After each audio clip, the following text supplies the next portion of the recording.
This is the Gutsy Health Podcast with Juanique and Tristin and Juanique.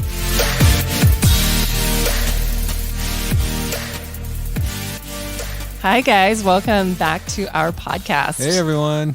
We're really excited. Well, Tristin is really excited about today. You should see the notes that he took on this entire episode. And he even told me, Juanique, you need to stick with the schedule. I did 8 years of graduate school just so that I could do this podcast episode because I got nothing else out of it. So you guys should feel really special right now. So I am going to try and stick with the schedule as much as possible. But this is actually going to be a really fantastic episode. Jokes aside, just because there's so much controversy with research, and it seems like research is constantly contradicting itself. And so how can we teach you guys to become research experts and filter out all the BS out there? Because there's a lot. Mm-hmm. And this is going to be a really challenging one to do because we've got this goal of helping you to really understand what is in the research without boring you to death and without completely disillusioning you and making you feel like nothing is real anymore. There's no hope, right? Because that is one of the very real risks of what we're going to talk about is that you might completely lose faith in everything you hear when it comes to nutrition. And we don't necessarily want that, but we do want you to have not just nutrition, but research, basically, like research around nutrition, research around medicines and medications. Research, especially in nutrition and health. We'll put it that way. And so I guess we should just jump in.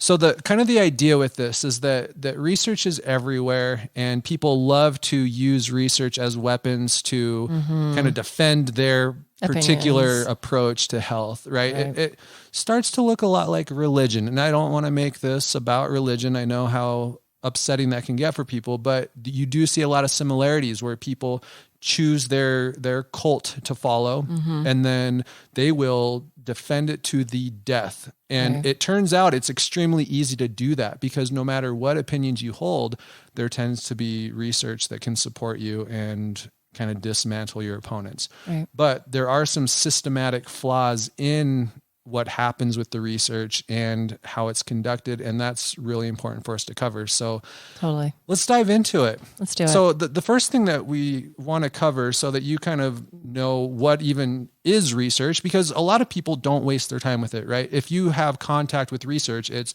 usually from like a third party, meaning that there was a website that was quoting a journal that was quoting a scientist, right? And so we've got and completely out of context. 3 degrees of separation between you and the actual research. Basically. A lot of you have probably never looked at an actual research article before. I think a lot of our listeners will have. Maybe this is a different type of group, but your average American probably has never looked at a research article, right? Even if they have really strong opinions about health. And I don't blame them because research can be really dry. It can be challenging to get through and make sense of. Lots of buzzwords and big words. And as it turns out, it's so full of what we call methodological errors that it's not even worth spending time on in some cases. So there are a few different types of research out there that are really commonly used to kind of, ultimately educate the public, even though it's not necessarily accomplishing that. So just to clarify, we're talking about research and not articles that quote research. Correct. Okay? When I say what you do, what most people do is they go on Facebook and they read this really inflammatory headline about a research article. That is an article. It's not research. And if you are lucky, they are going to put links to the research. So what we're talking about are those links that everyone loves to quote out of context. Right. So what I'm about to describe is the actual research that takes place and is conducted by scientists ideally. And there are a few different types. The most common is what's called epidemiological research. And what they do with that is a bunch of questionnaires, meaning they go out to the people and they ask them, what do you eat and how healthy are you? And then they put all this data together to come up with correlations, meaning how healthy are people that eat these foods? How healthy are people that eat these foods? What types of diseases tend to be more common with people that eat these types of foods, right? And ideally what would happen is you could come up with enough of these correlations to put together a good plan for people. However, there are problems that come with that. Now, before we go into those problems, there are a few different types of this epidemiological research. Sometimes they literally just contact people and ask them, what do you eat and how healthy are you? And that's the only contact they ever have with these people. Sometimes they... And just to clarify, like with these epidemiological studies, they're trying to find the most average of average Joes. Okay. So people within the population that don't even represent everyone under the sun, potentially. Right. Yeah. I mean, they'll sometimes break it up into asking only females or asking only people of certain ethnicities. But for the most part, they're trying to cover as broad a group of people as they possibly can. And that means that, they're looking for the average person. And I mean, you can probably already think of one of the problems here. If we're looking at the average American, how healthy is that person? Right.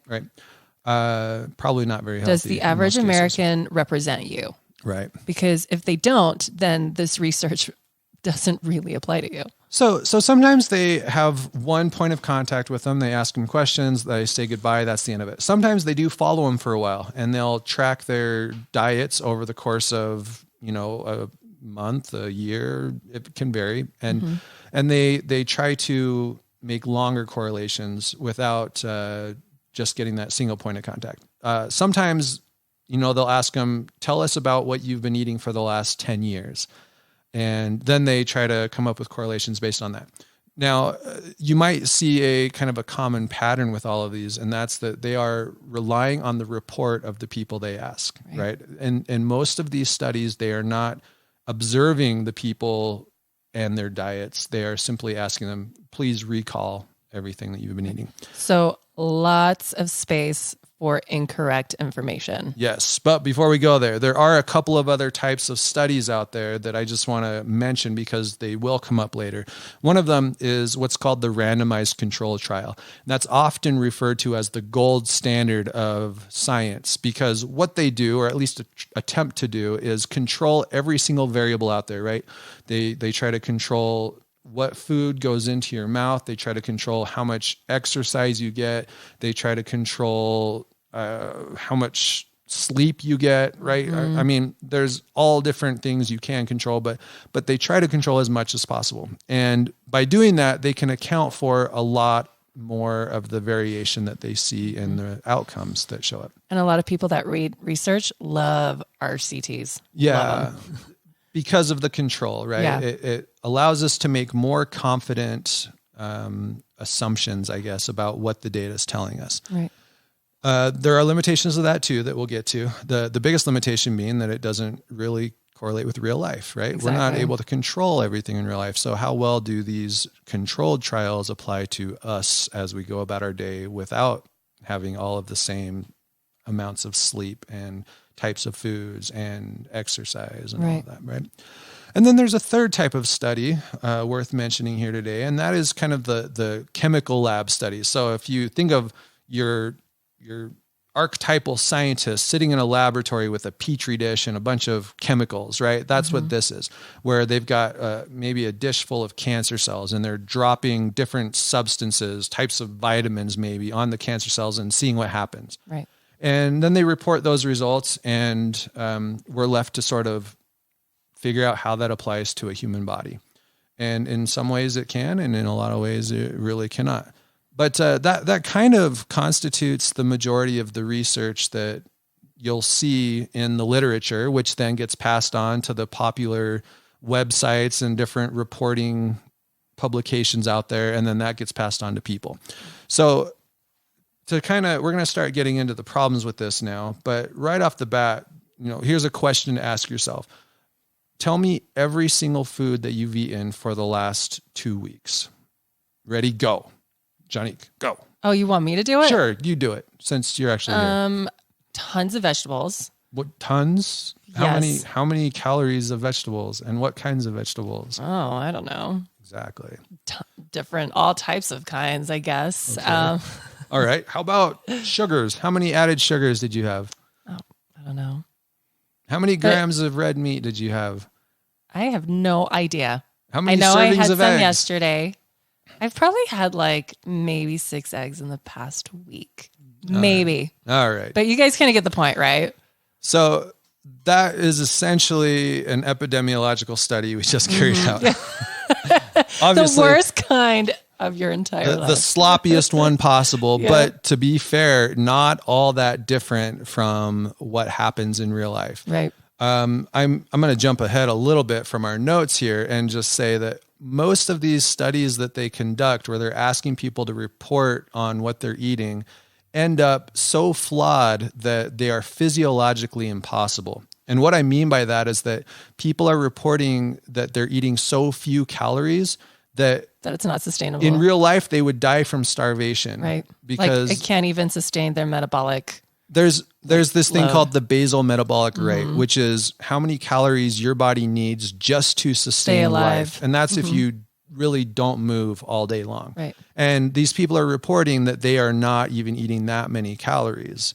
Right. And as it turns out, the higher a person's BMI, meaning the higher their weight is compared to their height, the more that gap grows between what their body needs just to sustain itself and how much they're reporting. Right. And that's just how broken this measurement system is. Right.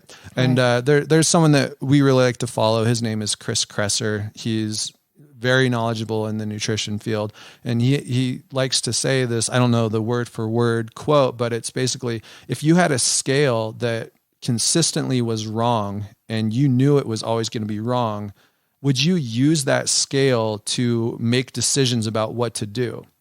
Absolutely not, right? Because you would know that it's going to misguide you. It's going to lead you in the wrong direction. Yet that is exactly what we're doing with these epidemiological studies. Right. We know that we're getting bad information, and yet we're still using it to make major policy in our country. And that is then force filtering down to everyone people. to abide by those policies as well. That's what's creating the common wisdom of our day. Yes. And that's probably why the average person is not very healthy, because they are full of common wisdom that is not very wise. Right. So there are a couple other issues. The biggest one, and this is one that I will harp on every day. This is just like hormesis that came up last time. I'm going to talk about it every chance I get. And that's this concept of correlation is not causation. And what that means is, do you want to say what that means, or do you want me to just say what that means? Go ahead, babe. You're doing I'm on a awesome roll right now. So I'll just like comment every now and then from the peanut gallery. So you're in a roll. So correlation is how well two things kind of relate together, right? The more you eat, the more weight you gain. That's a positive correlation. Or the less you sleep, the sicker you get. That's a negative correlation. One gets lower, the other gets higher, right? And when we ask all these different questions about what do you eat and how healthy are you, that's basically what we're coming up with, is a bunch of correlations. We want to see how much does the amount of candy bars you eat in a week correlate with how many times you vomit in a week. And then we come away with this number that says, wow, they are, really well correlated. But that is not the same thing as causation, because with causation, that means that we have the ability to predict what will happen based on what we do right now. Meaning, if I spray you with a spray bottle, I can predict with 100% accuracy you're going to be wet, right? I mean, that's the most obvious causation thing that I can come up with right now. Right. But what I cannot predict with 100% accuracy is if I feed you a donut right now, I cannot predict with any accuracy how that's going to make you feel in 48 hours. But we can't predict that it's going to spike your insulin levels. We can assume that it's going to spike your insulin levels. Well, we know it does. Well, we have some information that the average person will experience a spike in insulin because of the average person. versus people that don't fit into that category, that have like insulin resistance, for instance. Yes, exactly. So, there are exceptions to that. Yeah, there's so many exceptions to the rule. And how do you know if you are the exception? Right. You don't. Right. Right. In most cases. So let me ask you this, because a lot of people are probably like scratching their head. Where does correlation fit with, like, how should we interpret it? How should we use it in our daily lives? Because I appreciate correlative studies. I like patterns and I like deciphering patterns.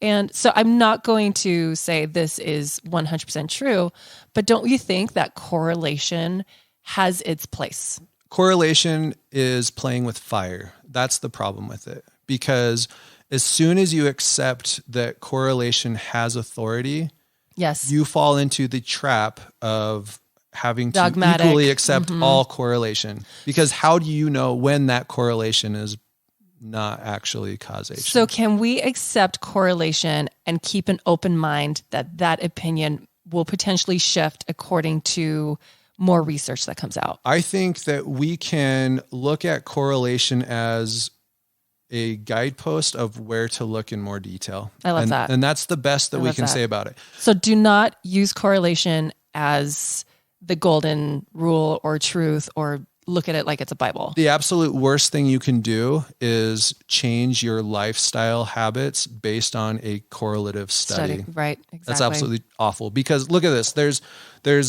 some research papers. There's all kinds of research papers out there that they not only come up with correlations, but they try to come up with sort of a predictive formula that says if you eat this much of this food, it's going to increase your risk of this disease by this much. So let me be more specific with that. Let's say we're looking at cups of coffee. So they found that drinking 3 cups of coffee actually increases longevity by some, 40%. I can't remember the exact number. But if you actually do the math on that and you calculate it out to lifespan, what you end up with is if you drink 3 cups of coffee every day, you will live 12 years longer. Right. Which is maybe ridiculous. That's true. Maybe that's true with coffee. Coffee is pretty amazing. It makes people feel really good. But it has a lot of antioxidants, all right? the other factors that come into play when it comes to health and longevity. So here's another one that's a little bit crazier. If you eat 12 hazelnuts a day, according to the correlation research out there, you will live 12 years longer. Right. Right, we're talking about hazelnuts here. They're not exactly a superfood, last I checked. Right. But you'll live 12 years longer based on the research out there. That ridiculous. Sounds a little bit shady, right? All right, so one more. But here's the thing is, like, people that write articles that you see on Facebook, they love this kind of stuff because it's sexy and it grabs your attention and they make money every time you click. It's really easy to write a sensational headline based on this type of a research thing. Exactly. And that's where they get you. And that's where you need to just go in with both eyes open. Right. So last one, just to illustrate just how ridiculous this is. If you eat 2 strips of bacon per day, it will decrease your lifespan by a decade. Now that might sound reasonable to people. All the bacon lovers out there are groaning. Right. That might sound reasonable to some people, but here's where it gets crazy. That is more than the amount your lifespan is decreased by smoking every day. And now, they're claiming, without really realizing it, they are claiming that eating bacon is worse for you than smoking. And I know there's a lot of vegans out there right now just cheering and saying, well, obviously everybody already knew that, but really that's kind of ridiculous. And then, there's a study from, the JAMA, right? The Journal of the American Medical Association, a really reputable journal. They went through a cookbook and they looked at all of the ingredients in this cookbook. And then they went to the literature and looked at all the correlation studies with these foods and cancer. 80% of the ingredients in this cookbook were positively correlated with cancer. 80% of the foods. This was not a crazy cookbook full of like deep fried donuts and whatever. So basically what you're saying is you can find any kind of research out there that will confirm your bias. So if you want to find research that says fruits are cancerous, you'll find it. If you want Oh, I just read something on Facebook yesterday where they're like, eating ice cream for breakfast helps boost your mental stamina. You know? And so you can literally find anything that confirms anything. Right. And that's obviously problematic when it comes to trying to make decisions in your own life. Now, let's see what else is worth. We have, by the way, I am using research studies to tear apart the research here, and I see the irony in that. But there's gonna be a download that you can go and snag that has all of this information. It has all the tons of links, research links.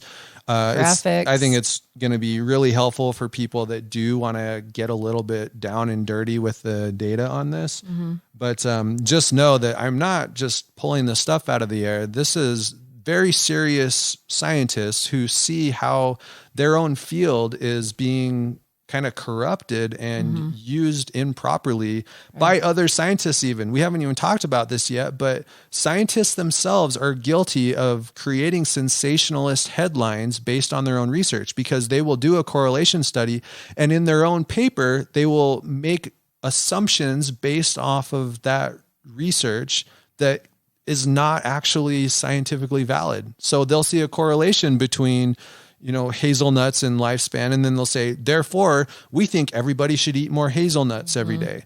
And while that might seem like a reasonable thing to claim, the science does not allow you to actually claim that. They're breaking some of the most foundational principles of good science by doing that, which just gives all the more ammo for these other, sensationalist headline writers like BuzzFeed to run with it and make a big deal out of it. And then of course it filters out to the government organizations who then make policy based off of this very flimsy science.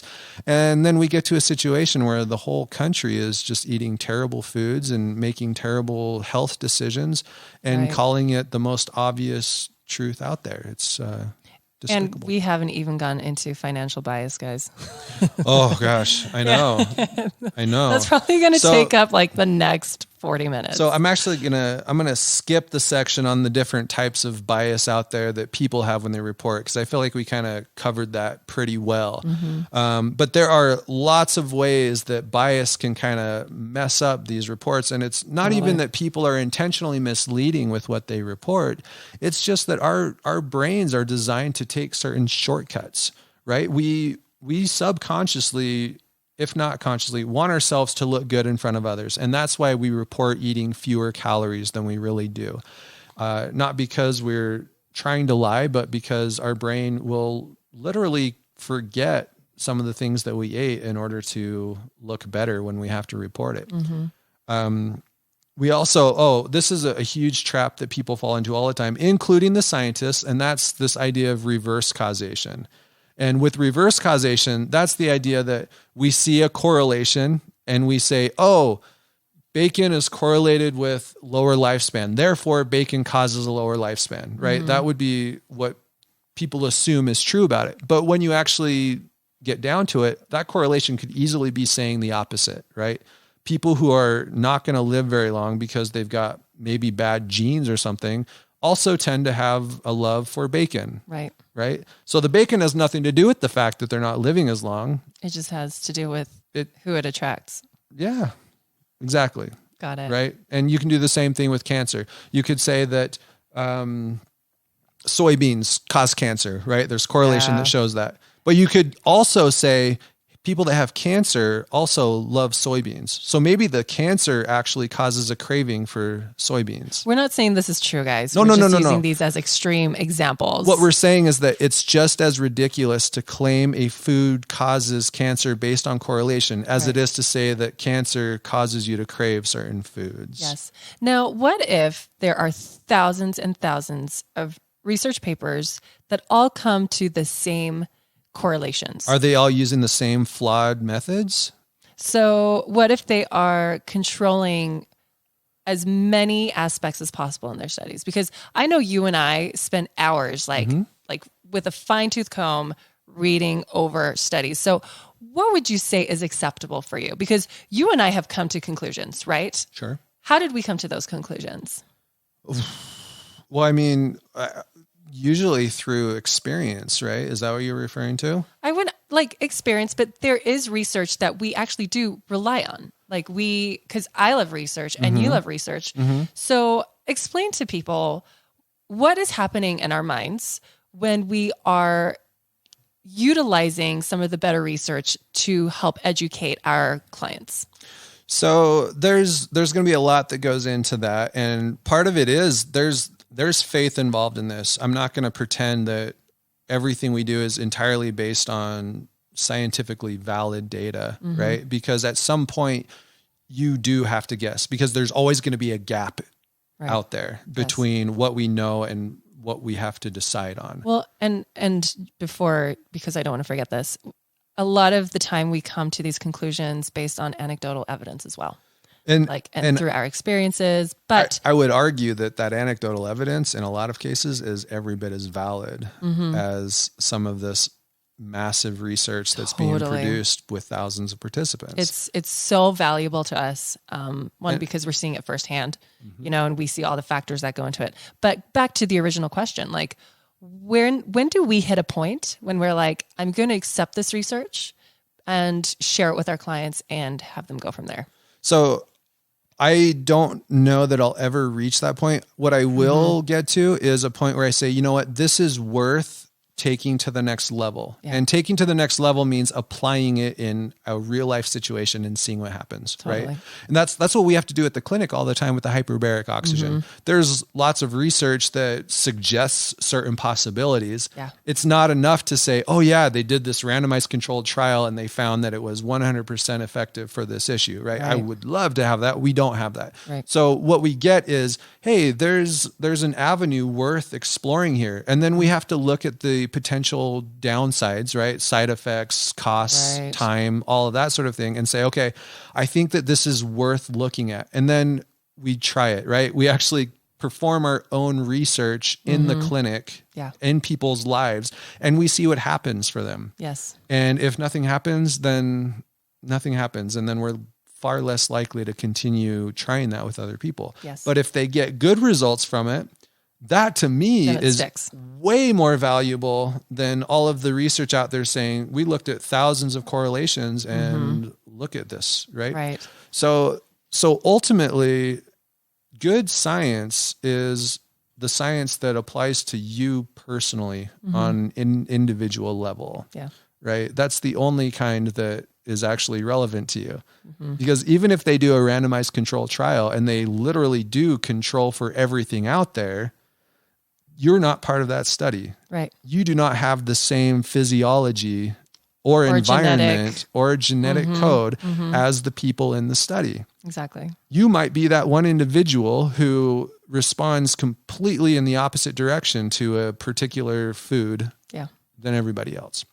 So basically the takeaway that I think Tristin is trying to get at is use science and put it in a space that doesn't create immovable rules for you. Is that what you're trying to say? Yeah, I think that's a big part of it. Always keep an open mind, always keep researching. But I'm not done breaking this down and making people feel horrible yet. I'm not ready to give them hope. I'm trying to give people hope and you're just like, I just want to tear this whole thing down. So, so keep going. Also, are you really proud of me that I am sticking to the topic and the bullet points? Am I doing great? Good? I'm so proud. I'm so proud. So let's get into some of those other types of research. We've definitely hit up the epidemiological studies. We've covered the randomized controlled trials and how they tend to be limited because you are not in them and they control for so much that it's hard to apply it to the real world. Let's talk about those lab studies for a second, right? So let's talk about how they can, in a laboratory, put two substances together and see how they interact with each other. And then they report that and we get all excited as a population because we see, oh my goodness, there's this polyphenol that's found in carrots and it kills cancer cells, right? How often do you see those articles that come out that say they found something that kills cancer cells? And then everyone's like, oh my gosh, we're just years away from curing cancer now. Or even better, there's an essential oil. Oh, yeah. So a few years ago, it was frankincense. Boswellia. Thank you. Frankincense is the popular word for that. I cannot tell you how many people sent me all of these articles on how frankincense could kill cancer, and we should do enemas for Tristin. So yeah, frankincense enemas. I mean, that could still be fun, but so here's where the research saved us a lot of time and trouble, right? As we actually dug into the research, we found the limitations that the popular media was not reporting on, which is that in order for your body to actually get this boswellia component into it, so not just the frankincense, it has to be the boswellia. Mm-hmm. You have to actually get solid frankincense into you. Right. The oil itself does not contain it because it's too heavy. When they distill the oil, the heavy boswellia is left behind. Right. So all these people are using frankincense essential oil, thinking that it's curing their cancer, and they're not even getting the component that was in this research. Right. Now, I'm not going to go and tell those people, "Oh, sorry, you're not curing your cancer." Because placebo is fantastic. Their belief is more powerful than the boswellia ever would be. But that's, it didn't work for me, right? I wasn't about to go do something that was very clearly not even accomplishing what they said it would. So that's a fantastic example of it. Mm-hmm. And what really happens though, is we get into this trap of using what's called reductionism. And that's the idea that if we can break something down into its component parts, then we can figure out which parts are responsible for the benefits we want. And then we just have to superload that particular part. Which is basically what the medical industry does, right? That is absolutely. It breaks everything into teeny tiny compartments and thinks if you can just manipulate this one compartment, all your problems are solved. But what we know is that it creates a domino effect of destruction within the body. The process of creating a medication, right, an FDA-approved medication, is they go out into nature and they find plants that have certain benefits, and then they take that plant back to the lab, they break it down into all its little parts, and they try to figure out which one of those little subcomponents of the plant is actually responsible for the benefits. And then they try to hypersaturate that little part and create a drug. And that's how we got basically every major drug that we have today. And that's including chemotherapy. Well, I remember chemotherapy's in there. Yeah. I remember your oncologist was like, technically chemotherapy is completely natural. And I remember being like, oh, really? Technically it is. Yeah, absolutely. And Tylenol, right, comes from that. So that's called reductionism. And while it has led to a lot of benefits in modern medicine, some of those medications that they've been able to create save lives, right? They can stop you from dying. So they are fantastic in acute emergency situations. Yeah. We have been repeatedly disappointed by the results of using these component parts in super form for medication to treat chronic disease. Right. Things like cancer, things like diabetes, things like heart disease. We are not making progress on any of these fronts using this particular method. The reductionism is failing us. Absolutely. I don't know. Is it worth talking about any of the other examples? I think we should talk about vitamins. Vitamin C in particular. Because we are all so obsessed with vitamins and we don't recognize that they're actually synthetics. All right. And go ahead. Yeah. No. So I came from a hospital environment. That's where I worked before I was diagnosed with cancer and then got kicked out of the military. I was in the hospital, so I worked with doctors a lot. And medications were everything, right? They wanted to prescribe something for every symptom that they saw. And it drove me crazy. And I left that thinking, oh, good, I'm gonna transition into the alternative health world. It's gonna be so different.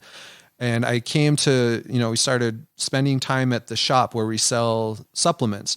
And as it turns out, people do the exact same thing in the alternative health world. They want a supplement to solve their problems. Instead of a proton pump inhibitor, they want some kind of essential oil or some kind of a mushroom or a vitamin that is going to do the same thing, right? I'm just going to take a super dose of this and bam, that's going to solve my heartburn. Right. Right. Well, even more specific is going back to the vitamins, the ascorbic acid, where we're completely hyper concentrating the vitamin C, but we're not even looking at the cofactors that nature intended for vitamin C to be paired with so that your body could fully absorb it. Right. So on most supplement labels, when you buy vitamin C, you'll see in the actual nutrition facts, it doesn't list vitamin C for most of them. Ascorbic acid. It says specifically ascorbic acid. Which is actually, you guys, from corn. It's highly processed corn. Yep. And so, and I mean, like in the natural world, we all hate corn, right? But we're totally fine with it being completely modified as ascorbic acid. Yeah, and a lot of these vitamins also are byproducts of petroleum processing. Think about that for a second, right? Super fun. And also, most of these natural vitamins, well, not natural, but these synthetic vitamins that you get at the supplement store are produced by big pharma. Yeah. Right? The same people making those medications that you detest so much, they're also making the vitamins that you love so much. Isn't that great? They're hypersaturating like every aspect of the health and medical world. Right. And so getting back to the vitamin C, then we've got this ascorbic acid piece that is, people take it in ridiculously high doses, right? Vitamin C IVs are all the rage right now. And I'm not going to say they don't do what they claim to do, but most of the time, is there a point where you're hurting yourself? Potentially, right? Yes. Well, we've seen that in our clinic too. We know that because what happens when you're only getting one component of this full complex is your body has to pull out the supplemental pieces in order to create a complete complex and get the benefits from it. And over time, if you're only doing this ascorbic acid piece and not the rest of the complex, you're going to get depleted of everything else. Exactly. And what tends to happen is people start to develop the symptoms of vitamin C deficiency, right? Which is not fun. Your connective tissues start to break down, right? It's low-grade scurvy. And it comes because of the supplement that you think is supposed to be giving you all the benefits. Exactly. Right? Yep. And by the way, this information you will not find in a modern day research article, right? Because they don't research this stuff. Man, we haven't even got to the big scandalous part of this yet. Which is what? Talking about the relationship between the big pharma and the research and the government. No, we haven't. Oh, how long? I know. How much time do I have? Okay. Maybe we should just jump into it. Okay, let's wrap up the supplementation. Okay. And then let's jump into. So don't treat your supplements the same way that everybody else treats medications. That's kind of the takeaway, right? That health is a holistic system, meaning it requires complete parts of everything. It requires an exercise component, a nutrition component, a spiritual component. It requires whole foods, not just broken down parts of foods. Right. It requires a balanced diet, not just focusing on one healthy food and eating nothing but that. Exactly. I think that kind of sums that up. Yeah. Good job, babe. You're doing awesome. So, keep going. By the way, a lot of fad diets are also the result of this kind of reductionistic thinking where they find a correlation, shall we say lectins, and they say, oh, wow, lectins are correlated with digestive issues. Let's run with that. Let's create an entire lifestyle program around that one correlation. Right. And it does happen to work for some people, but a lot of people are disappointed with the results they get because they're only focusing on that one reduced piece of the picture. Exactly. Okay. Shall we talk about blatant corruption? Do it. All right. So go, babe. Here's what happens. We have this situation in our country, which actually is taking place in the rest of the world as well, where the power that exists, meaning big pharma in this case, has created this perfect vortex that protects its power and continues to enrich it at the cost of everybody else. And this, by the way, there is a fantastic article out there. I'm going to post a link to it in the show notes, but this guy did some really great research on it. He put together this fantastic diagram that helps break it all down. It's really intense. It kind of looks like something that a conspiracy theorist would put together.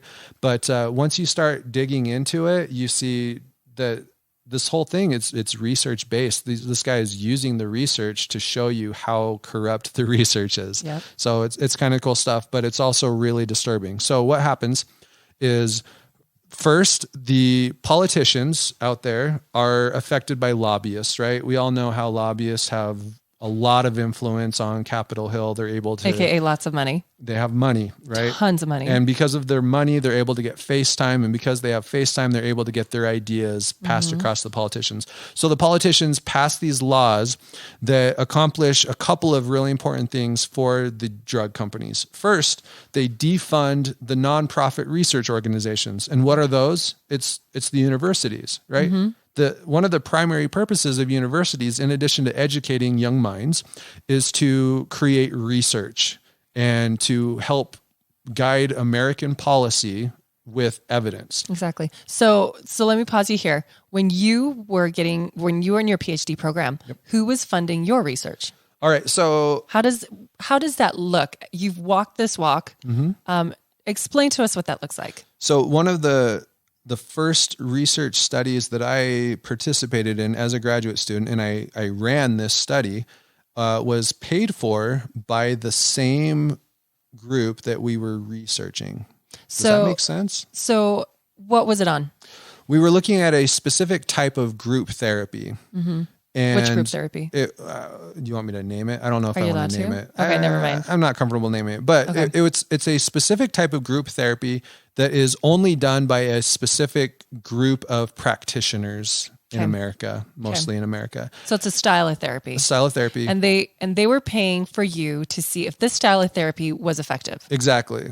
Okay. Yep. And of course they invited me to their conferences. They fed us, they housed us. Wined and dined you. You could say that. Yep. And then we were expected to come back with our results and tell them what the research thought about their study. Yeah. Now, I'm not going to tell you that we were changing the outcomes that we saw because there was money involved, right? We weren't lying in order to support what they wanted us to conclude. Right. But I can guarantee that subconsciously there was a factor there. And in fact, the research does show, certainly there's pressure. Yep. But the research does show that when a company is paying for research to be conducted, the research is like twice as likely to show good results in favor of that company. Exactly. That is, and it happens systematically. So it's not just chance that that's occurring. Like there's a problem. Like for instance, as a great example, was it 1965, where the sugar manufacturing companies actually paid Harvard researchers, Harvard guys, like Harvard researchers, to prove that fat made you fat and not sugar.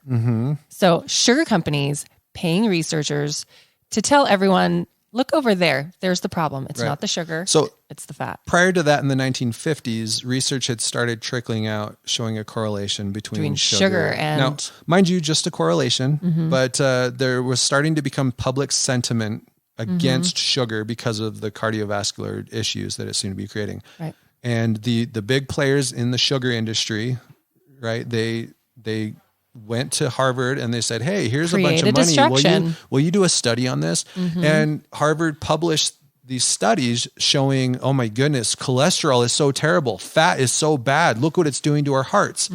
And it started a tidal wave of public policy and research that still trickled into the early 2000s. To this day, people are still terrified to eat fat because they think it makes people think fat. Cholesterol is awful. They think it's a poison. And what do we know about cholesterol? Did we talk about this already? No.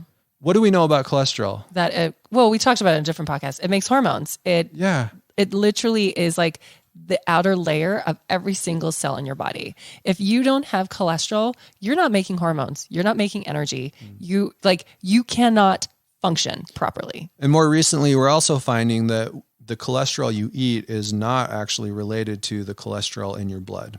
So, unfortunately, we have already had 50 years of public policy and public sentiment against it. And in the meantime, we've gotten sicker and sicker. Totally. Right.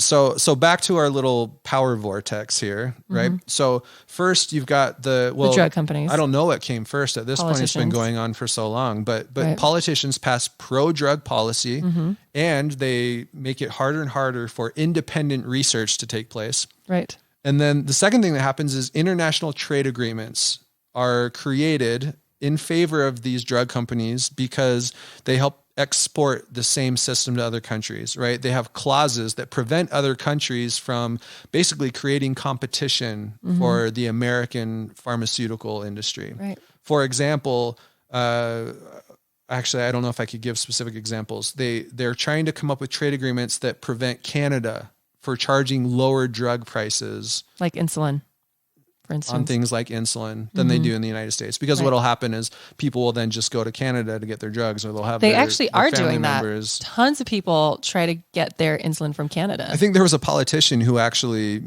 said that that's what people should do because they were asking questions about, this is so frustrating that it's so expensive here and so cheap in Canada. It's like, well, you should just go to Canada and get it. Right. Like that was going to be a matter of public policy. Public policy is go to Canada if you want cheap drugs. Ridiculous. We can't do that here. But then the other thing that happens is they make it almost mandatory for other countries to use American drugs. I don't really want to pull out the vaccination issue, but that is one of the drug categories that they try to push on other countries through these trade agreements. Exactly. And they do it under the guise of humanitarian aid, right? We just want to help these countries. So we're going to force them to use our medications. Right. They say weapons of mass protection, basically. Yeah. That's inflammatory, right?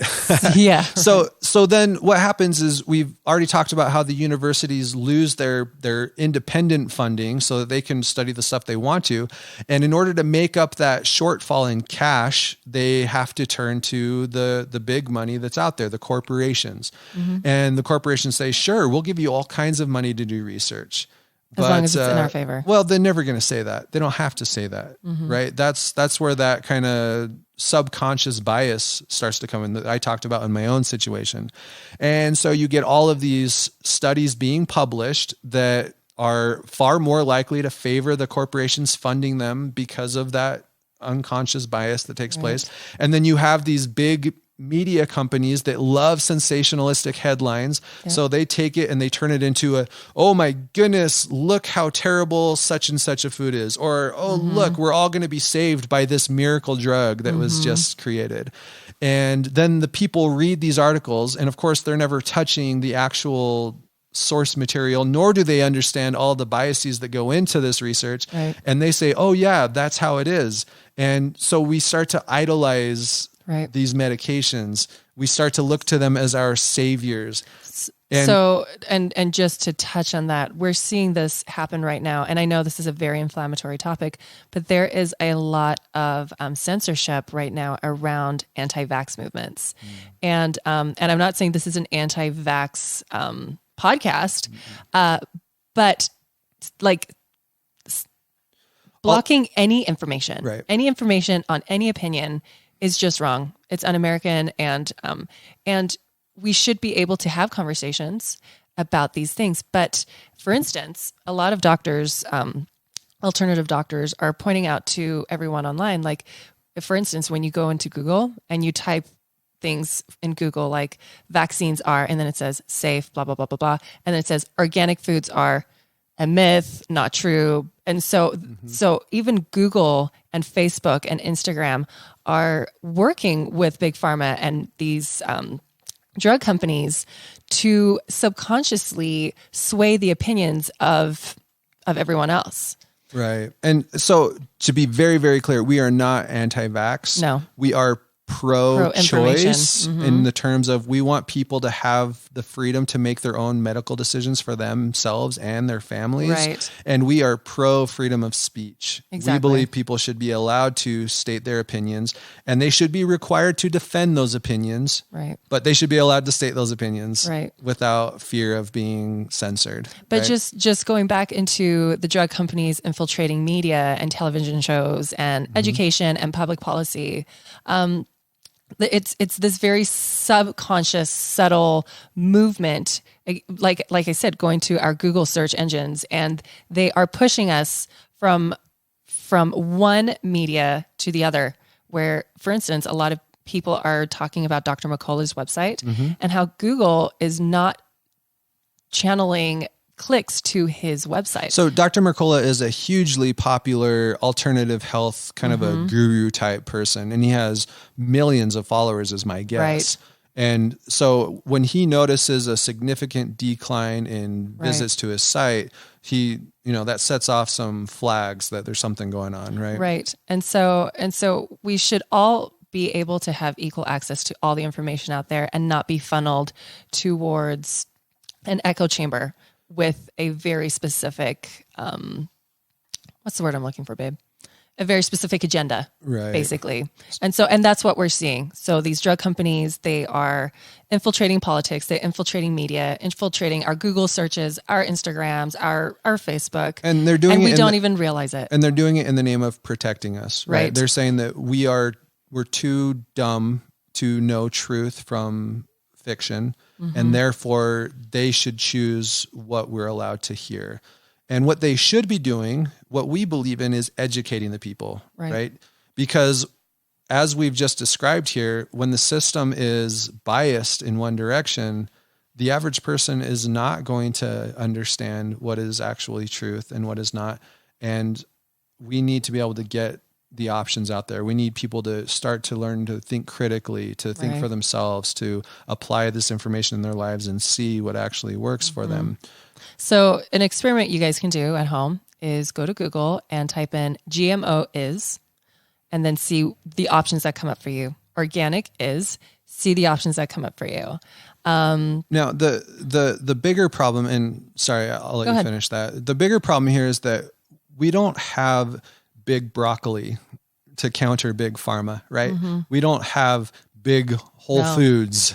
No, we have tiny farmers. There isn't research funding to support the other side of this question. It's like David and Goliath, basically, but David is not winning in the end. So this cycle of public policy, public opinion, public funding, and the medical world is not being matched on the other side of Whole Foods being studied and looking at all the wonderful benefits of them, and then having the media report on how awesome these Whole Foods are, and then having all the people think, oh my goodness, why would I ever touch a medication when I can just change my lifestyle? Right. And that's where, that's what we're trying to do, right? Is that's educate where anecdotal people evidence comes in. All right. So maybe we should go into that.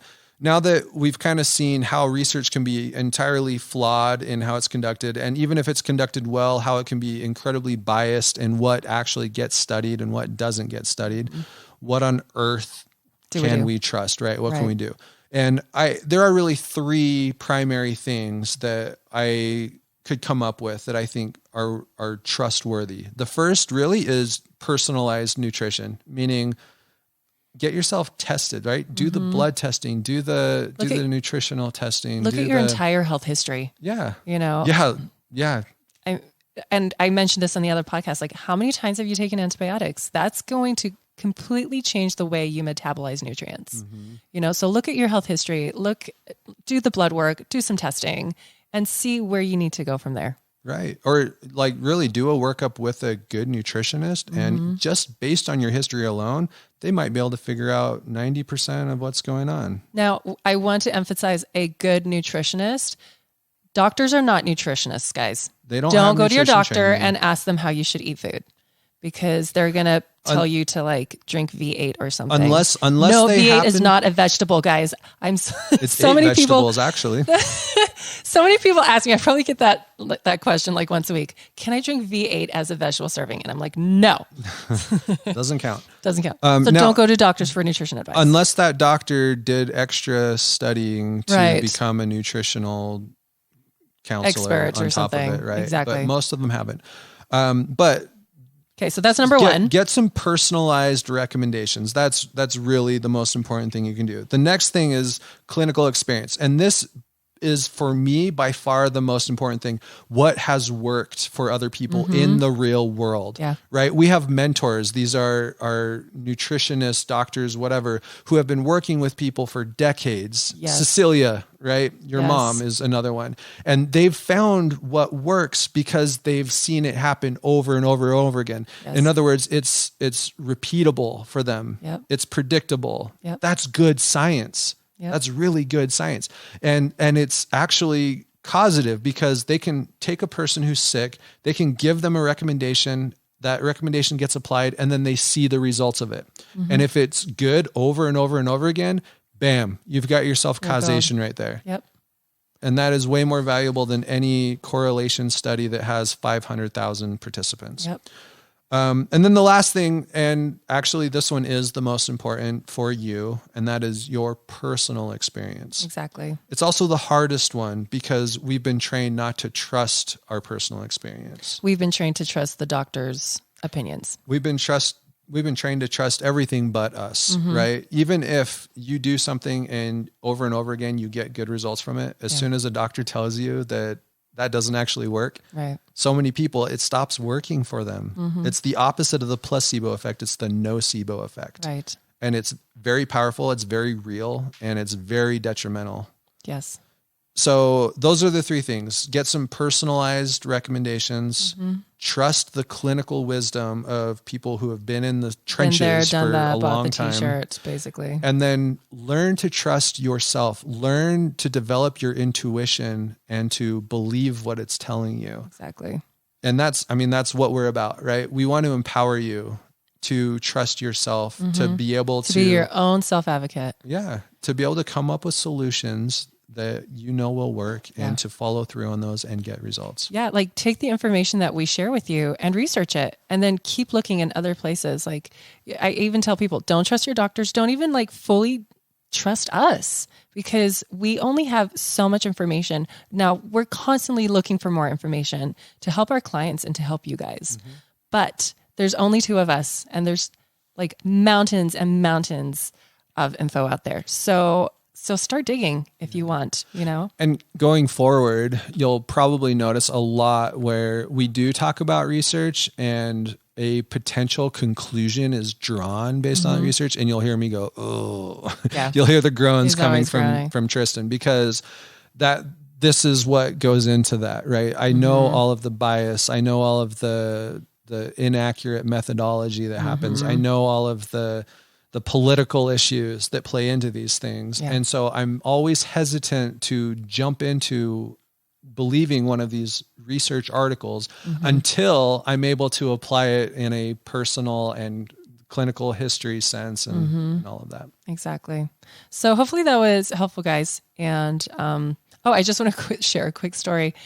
This is Tristin that has completely transformed his opinions on research. When he was in his PhD program, I would bring him information and he'd always be like, where's the research? Where's the research? Show me the research. That's not peer-reviewed research. I'm not going to read it.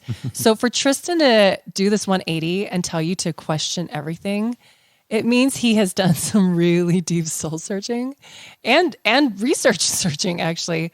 And he realized that the research failed him over and over and over again. And so he learned that he could use it objectively, but not personalize it. And I think where we've come to is more of a middle ground, right? Where you've got the kind of the intuitive wisdom that is very popular in alternative health. Yep. You have the research data that is popular in conventional medicine. And somewhere betwixt the two, you have the middle ground that tends to lead to actual truth. Exactly. Right. And our goal is to help people find that for themselves. And our goal is to kind of spread the word. Exactly. Now, like I said before, I've got this download that we're going to make available on the show notes, where you can come and see all of this data that I put together. You can kind of just get the big picture that went into this episode and Tristan's dig deeper. Tristan's left brain just exploding all over the place. And I highly recommend you check it out. Send it to your doctor. Why are you laughing? Send it to your doctor who will not read it. Who won't read it. But we really respect doctors, guys. I promise. And I guess that's it. Is there anything else we need to hit? That's it. Great. Thanks, you guys, for checking in. Came in at just about an hour. Not too bad. Yeah. See you next time.